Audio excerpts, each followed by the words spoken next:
National payment corporation of India ने UPI के लिए 2 नियमों में बदलाव किया है। एनपीसीआई का कहना है कि यूपीआई में जो ट्रांजैक्शंस करते हुए जो समय पहले 30 सेकंड तक लगता था उसको घटा के 10 से 15 सेकंड कर दिया गया। और वैसे ही जो बार बार लोग यूपीआई में अपना बैलेंस चेक करते थे उसकी लिमिट को भी एक दिन में 50 बार कर दिया गया। एनपीसीआई का तर्क है कि क्योंकि डिजिटल ट्रांजैक्शंस बढ़ रही हैं, यूपीआई में पेमेंट का लोड बढ़ रहा है, इसलिए उसको जल्दी से पेमेंट करने के लिए एनपीसीआई ने इस पेमेंट की ऑप्शन को 30 से 10 से 15 सेकंड के लिए कर दिया है कि 10 और 15 सेकंड में आपकी पेमेंट जो है कंप्लीट हो जाएगी। और अगर कहीं पेमेंट रिजेक्ट होती है तो भी इतने समय में आपका पैसा आपके वापस अकाउंट में आ जाएगा।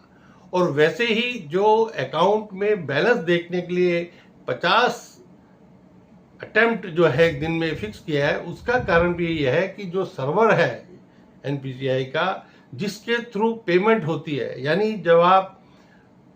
कोई भी पेमेंट करते हैं अपने ऐप से तो आपके ऐप से वो बैंक में कनेक्ट होता है, बैंक से डेबिट होकर एनपीएस के सर्वर पर जाता है और एनपीएस के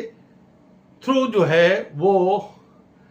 रिसीवर को वो पेमेंट मिलती है। तो इस सारे में जो सर्वर है वो इंगेज रहता है, तो उसके ऊपर लोड कम पड़े इसलिए वो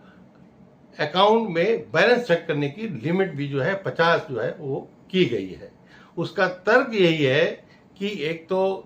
ज़्यादा से ज़्यादा लोग